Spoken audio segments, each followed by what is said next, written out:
igreja viva, ativa, glória a Deus. Todos estão felizes com Jesus, né? Irmãos, sabe por que eu pergunto se você está feliz com Jesus? Sabe por quê? É porque você pode não estar feliz com algumas outras coisas, mas com Jesus precisa estar. Os irmãos mais antigos no Evangelho conhecem um cântico, um hino da harpa cristã, que diz mais ou menos assim: sou feliz com Jesus. Está vendo? Sou feliz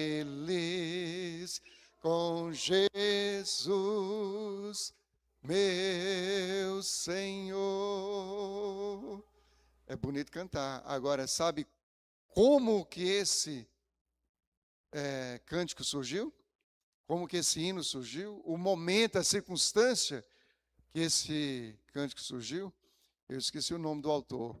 Mas no momento em que ele estava viajando com a família de barco para a Europa, missões, e a família foi toda, a esposa com os 4 filhos. E quando ela chegou lá, ela escreveu um telegrama, né? Um telegrama bem curtinho. Estou viva, porém só. Ele perdeu os 4 filhos. Foi nesse contexto que ele escreveu esse hino. Sou feliz com Jesus. Será que ele estava feliz com a família dele? Ele estava arrebentado. Só o bagaço. Porque perdeu todos os filhos de uma vez. Mas ele estava feliz com Jesus. Aleluia! Então, sempre que perguntarmos, está feliz com Jesus? Lembre disso. Sou feliz com Jesus. Meus queridos, mas agora vamos ler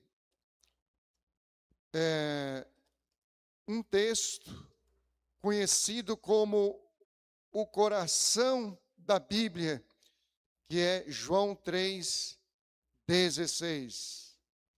Porque Deus amou o mundo de tal maneira que deu o seu Filho unigênito, para que todo aquele que nele crê não pereça, mas tenha a vida eterna.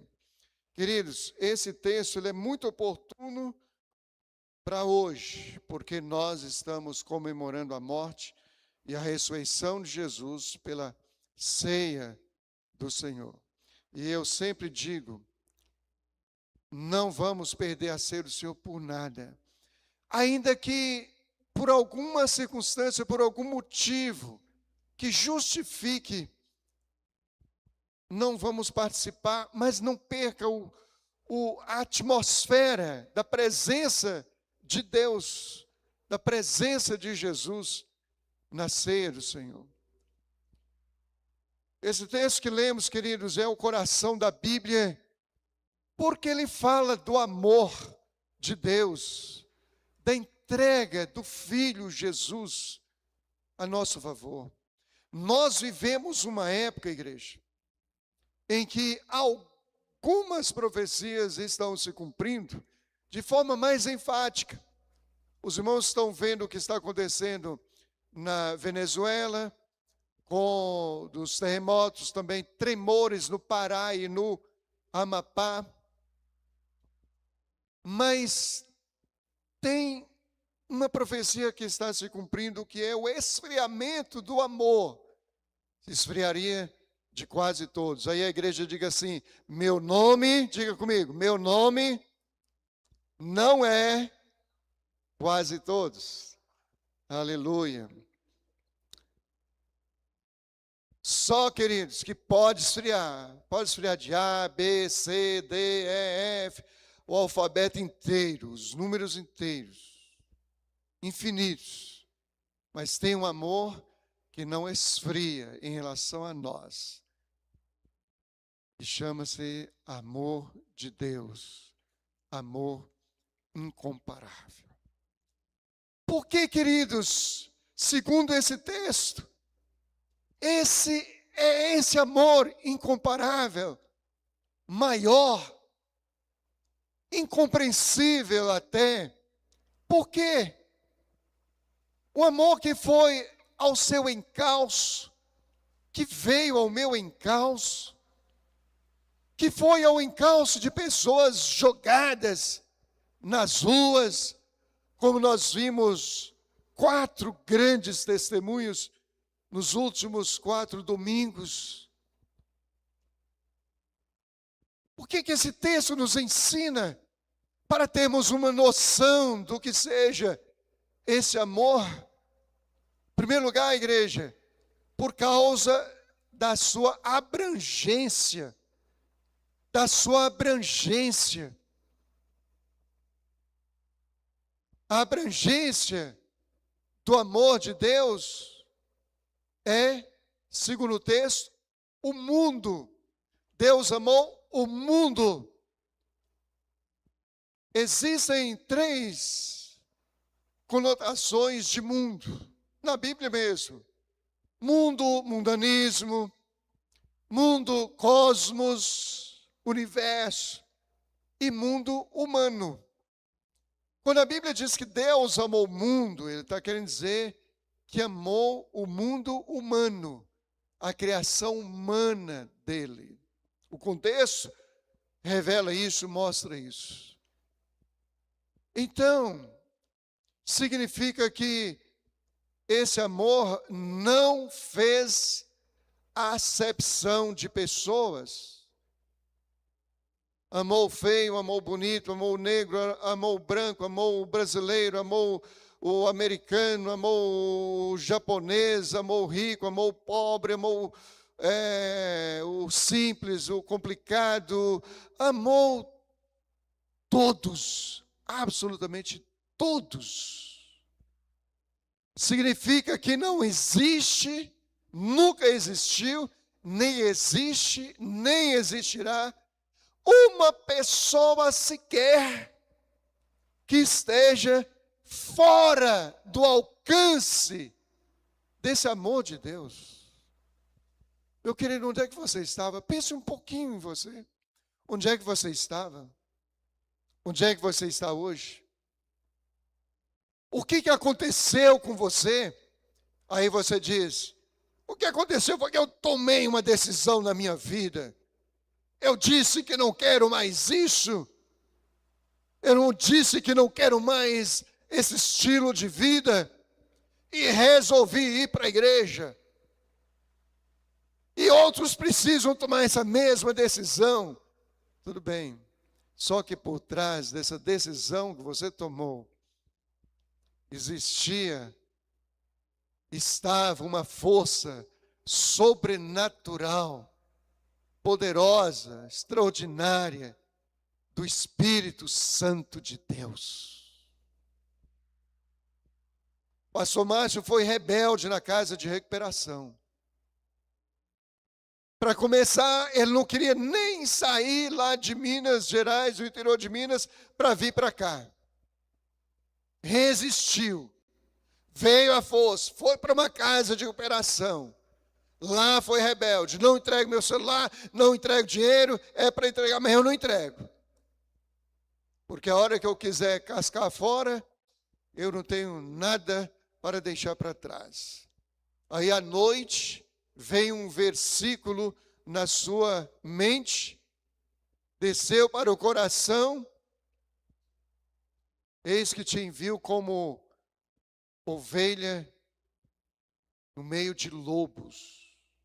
Seja simples como as pombas, prudente como a serpente. Ele diz, a partir de hoje, eu sou crente. Será que foi ele mesmo que fez isso? Quem fez?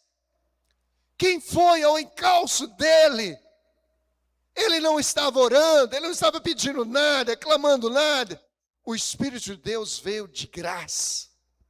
De graça. Porque o amor de Deus abrange de tal forma que ele não faz acepção de pessoas. Tanto não faz que foi ao seu encalço e veio ao meu encalço, e por isso estamos aqui hoje. Glória a Deus. Segundo lugar, igreja, esse amor é tão incomensurável e incompreensível, extraordinário, pela sua intensidade. Intensidade. Eu fui realizar um casamento um tempo atrás e eu conversei bastante com a noiva. O noivo nem conhecia, mas a noiva eu conhecia há muito tempo e tivemos assim, uma conversa bem aberta. Eu não tive tempo de fazer acompanhamento antes e foi por telefone, não foi perto de mim. E eu me lembro de ter feito uma pergunta: você ama mesmo ele? E ela disse, assim, mais ou menos assim, titubeou. Ou seja, casou. Deus queira que tenha sido um amor maduro, que se desdobra nos outros aspectos do amor e que tenha durabilidade. Mas eu estou citando isso apenas para dizer o seguinte, que pela resposta dela, o amor não era tão intenso. Não era tão intenso. Mas o amor de Deus foi intenso. Foi de tal maneira. O que traduz a intensidade do amor de Deus aqui, por nós, é essa expressão, de tal maneira, de maneira tal.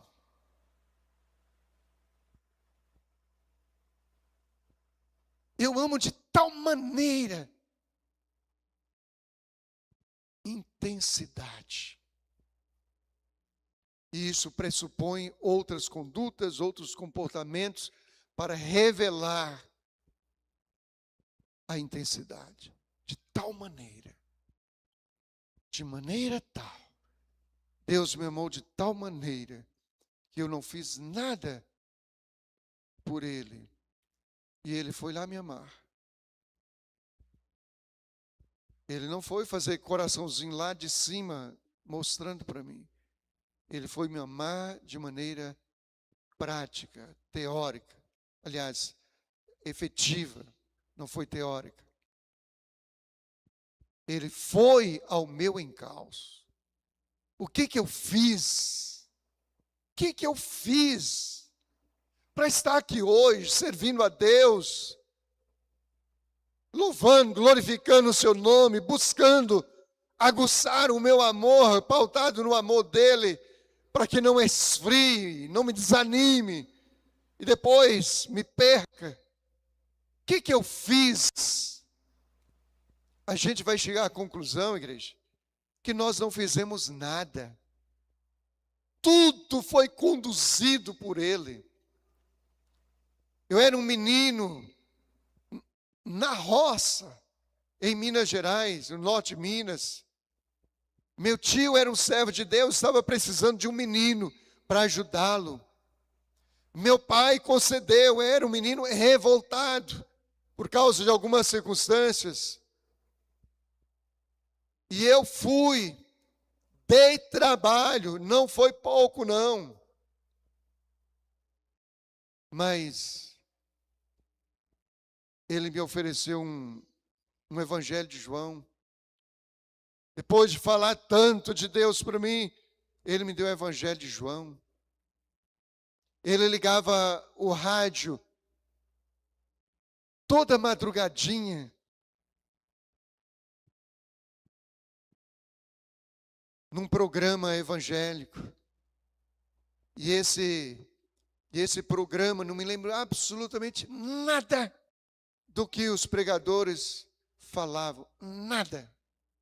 Até hoje não me lembro de nada.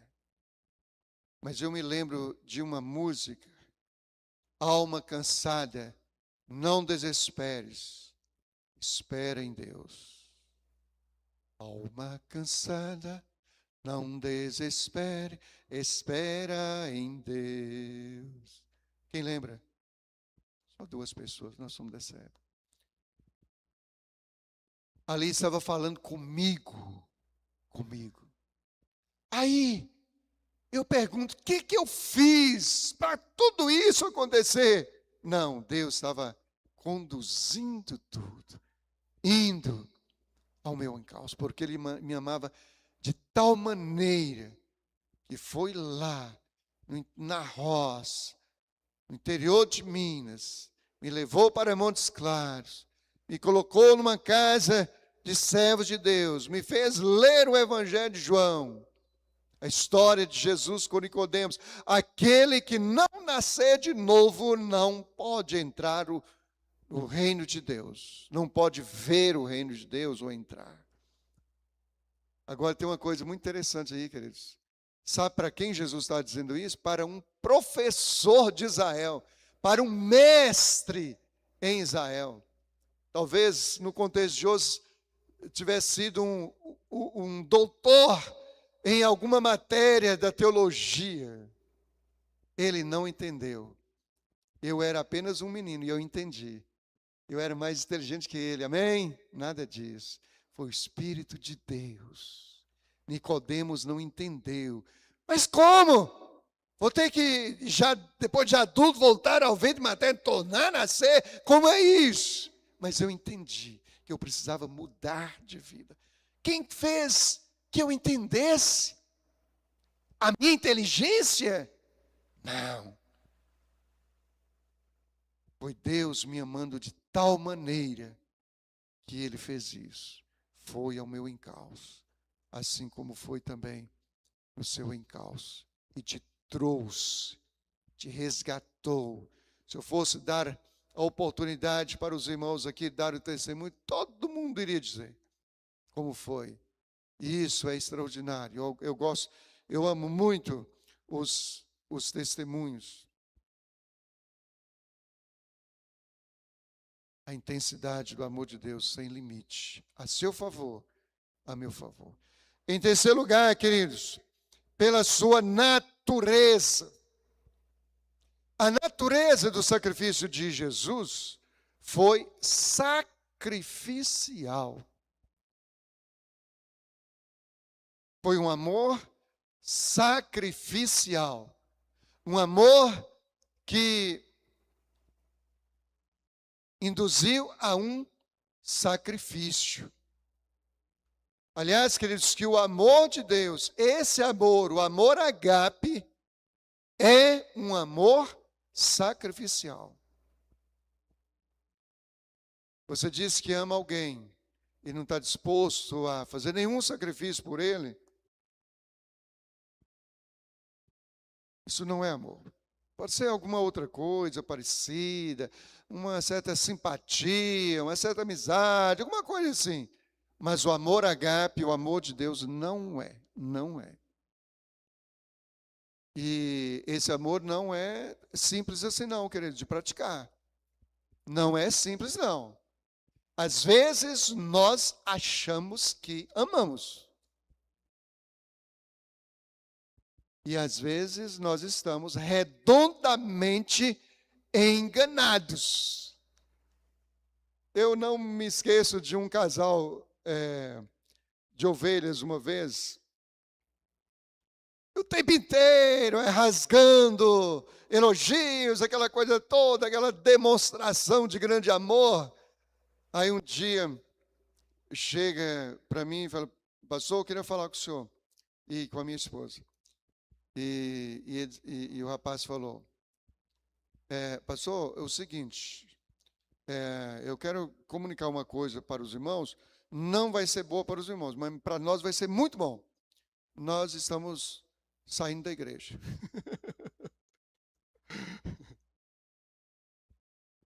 Eu chamo isso de ato falho. Se eu tivesse pensado direitinho, elaborado as palavras, talvez não tivesse dito isso. Mas eu não estou reclamando nada disso, não. As pessoas são livres e tudo. Não é isso que eu quero dizer. Eu estou querendo dizer o seguinte, que eles amavam, eram eles mesmos. E iam fazer alguma coisa que era o melhor para eles, que na realidade nem foi, né? Mas é o que eles achavam, que era o melhor para eles. O amor era a eles mesmos, e não a nós. Para você não vai ser bom, mas para mim vai. Para nós vai ser muito bom. Ou seja, amor me leva a sacrificar por alguém, e não sacrificar alguém a meu favor, para o meu benefício. Então, o amor de Deus, ele pesa, ele é sacrificial. Vamos fazer um bazar. Quais são as roupas que eu dou? Bazar para ajudar o pastor Valmir na África em dezembro. Quais são as roupas que nós doamos, que as pessoas doam? Aquelas que nós não usamos mais. Eu estou dizendo que tem mal nisso aí, não. Eu só estou querendo dizer o seguinte, que não é o melhor que nós damos. Teve uma vez, irmãos. Teve uma vez. Eu acho muito bom bazar, porque ajuda as pessoas e ajuda também a gente. Mas o primeiro bazar, que não foi nessa igreja, não, que nós fizemos, meus irmãos, que vergonha, que decepção, que tristeza. Sabe aquele sapato que está amassado, que está em cima do guarda-roupa, não sei aonde, numa caixa, há não sei quanto tempo, mofado, que nem o par tem. Roupas rasgadas, mofadas, imprestáveis. Gente, nós vamos fazer um bazar para vender roupas para as pessoas que irão comprar e irão usar. Roupas mais em conta, mas que irá ajudar outras pessoas. Vocês confundiram com container de lixo. Amor, queridos, nos leva a algum sacrifício. Eu costumo dizer, um exemplo que eu costumo dar muito, que eu acho muito interessante, é o da geladeira. Vou doar a minha geladeira, porque eu amo fulano de tal. Por que eu vou doar a minha geladeira? Porque eu vou comprar uma nova, duplex, grandona, várias gavetas, não sei o quê, não sei o quê. Vem buscar logo, porque já está entulhando aqui. Vem buscar ou não vem? Se não for, eu vou jogar fora. Mais ou menos assim. Então, não é amor. Tudo bem que vai ajudar alguém. Não é nisso que eu estou querendo dizer. Eu estou querendo traduzir o que é o amor de Deus, o amor sacrificial. Eu não estou doando uma geladeira para alguém que está precisando de uma geladeira. Eu só tenho uma e eu vou ter que me sacrificar. Comprando carninha todo dia, porque não dá para congelar. Comprando verdurinha todo dia. É um sacrifício que eu vou fazer a favor de alguém que eu amo muito. Eu estou dizendo tudo isso, queridos, só para dizer que o amor de Deus, a natureza do amor de Deus é sacrificial. Hoje está na moda o quê? Coraçãozinho. É isso que está na moda. Mas e na hora de eu fazer um sacrifício? Como foi que Deus nos amou? Dando o seu unigênitos, único filho gerado, para morrer por nós. Ou seja, foi um amor sacrificial. Sacrificial. Foi com esse amor que Ele nos amou. E são muitos momentos de partir o coração. A rejeição de Jesus, rejeição por parte exatamente daqueles para quem ele havia vindo primeiro, que eram os judeus. a sua parentela.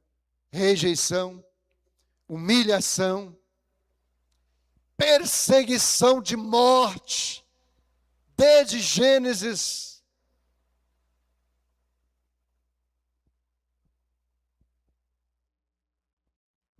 Cruz pesada, quedas, chicotadas, coroa de espinhos, tudo isso. E os irmãos sabiam que não foi nada disso que matou Jesus? Os irmãos sabiam disso? Segundo a Bíblia, queridos, em Salmo 69, o que matou Jesus não foi o peso da cruz, não foi chicotado, não foi rasgando a carne dele, não foi coroa de espinho, não foi a cruz em si. Segundo o Salmo 69, o que matou Jesus foi a afronta das pessoas. E repito, das pessoas para quem ele havia vindo. A afronta. Salmo 69 diz: a afronta partiu-me o coração e desfaleci. Foi a afronta que matou Jesus. Tanto prova que lá na cruz, os soldados ordenaram que quebrasse as pernas deles para eles morrerem logo, porque estava demorando demais morrer. Já estava chegando 6 horas da sexta-feira, e a partir daí é sábado, e judeu não trabalha a partir das 6 horas da tarde de sexta-feira. Mata logo, quebra as pernas dele, para eles morrerem logo. Quebraram as pernas dos 2 malfeitores, mas quando chegou em Jesus, ele já havia morrido. E por isso, nenhum osso, como diz a profecia, nenhum osso do seu corpo foi quebrado. Porque o que o matou foi a afronta. Foi a afronta. Eu fiz um curso, querido, de teologia científica com um cientista cristão, e essas coisas me deixavam impressionado, como ele mostrava. A natureza do sacrifício de Jesus foi sacrificial. E por último, queridos, para nós participarmos efetivamente da ceia do Senhor, o amor do Senhor, tão extraordinário pela sua finalidade. E tudo isso tinha uma finalidade. Tudo isso tinha um objetivo. E o objetivo era vida eterna. Para que todo aquele que nele crê não pereça. E perecer aqui significa ir para o inferno mesmo. Não pereça. Não vá para o inferno, mas tenha a vida eterna. Tudo isso tinha um objetivo. Deus sabia exatamente onde ele queria chegar com tudo isso. Onde ele queria chegar? Na sua salvação, na minha salvação, na nossa salvação. Tudo isso só para nos salvar. Tudo isso. Vale a pena, queridos, nós não nos acostumarmos com determinados textos famosos da Bíblia. Ontem estava pregando na Vista Serena e falando sobre Jesus, que é o caminho, a verdade e a vida. Todo mundo sabe de cor. Nós temos a tendência de desprezar aquilo que a gente já sabe de cor. Uma vez eu fui pregar num congresso de jovens, muitos jovens. E uma guerra espiritual tão terrível que não dá para contar agora. Brevemente eu estarei falando aqui sobre guerra espiritual. Talvez o próximo domingo, não sei. Mas brevemente. Mas uma guerra terrível. do mundo espiritual, tudo estava errado.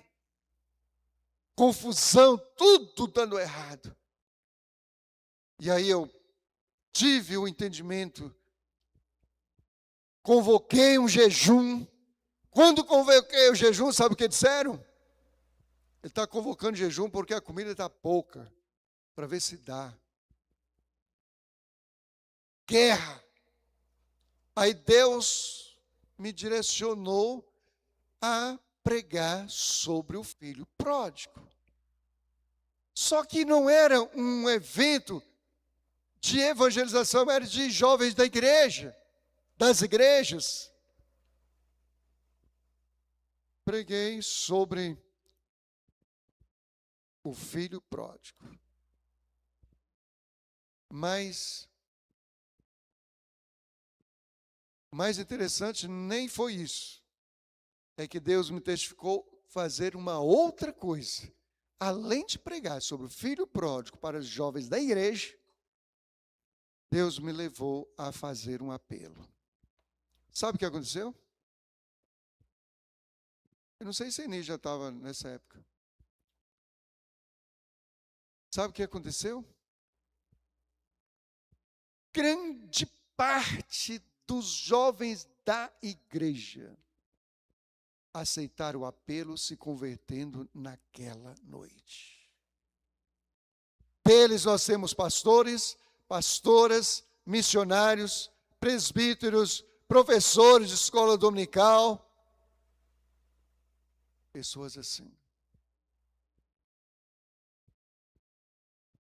O objetivo do sacrifício do Senhor é vida eterna. A nossa vida eterna. A sua e a minha. A nossa vida eterna.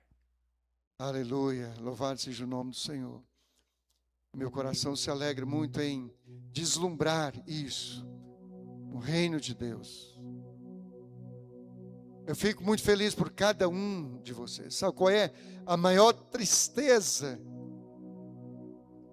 de um pastor, que também deve ser a sua mesma tristeza, é ver alguém se afastando, esfriando o amor, e outros se apostatando da fé, abandonando definitivamente. Isso entristece muito. Só que é uma verdade, igreja. É uma verdade. Estou falando na escola dominical. É uma verdade. É triste, mas é uma verdade. Apostasia, ou seja, abandono da fé e esfriamento do amor, é profecia para se cumprir. Fulano de tal não quer saber mais de Deus, do evangelho, da igreja, não quer saber. Que triste. Mas que bom que a palavra de Deus é verdadeira. Agora que eu vou ser crente mesmo, porque eu estou crendo num evangelho que é verdadeiro. Que é verdadeiro.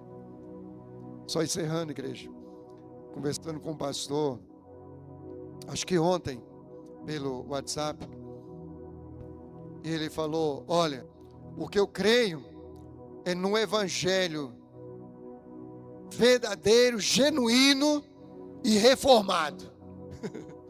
Eu ainda não respondi ele não, porque não tive tempo. Porque para mim, se o evangelho é o verdadeiro, é o genuíno,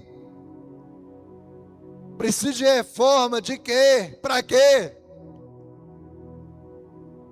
Reforma é ideologia de pessoas, servos de Deus, bem intencionados.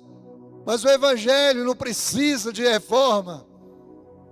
O evangelho genuíno, verdadeiro, não precisa que ninguém o reforme. Ele já é, na sua essência, a verdade absoluta, pura, poderosa, suficiente para salvar você e a mim. Porque não me envergonho do evangelho de Cristo, porque é o poder de Deus para a salvação de todo aquele que crê. Aleluia, Amém. Você ama esse Jesus? Aplauda Ele em nome dele.